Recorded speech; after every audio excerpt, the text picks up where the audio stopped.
আমরা আবার বলছি, আমরা আগামী 1 ঘন্টার কর্মসূচি বলছি, আমরা একটা ভিডিও বার্তা করবো। আমার ভাইয়ের রক্ত যুদ্ধ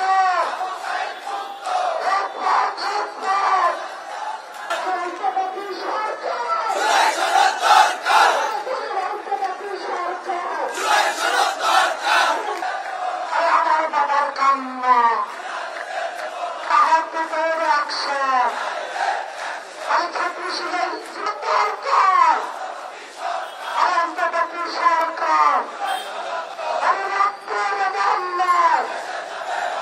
নিউজ পোর্টাল আছে তাদের কাছে পৌঁছায় দিব।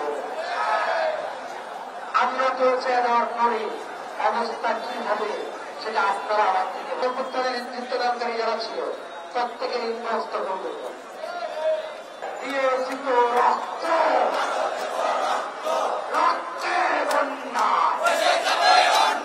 রক্তের বন্যা এসে যাবে অন্যায় বাঙালি না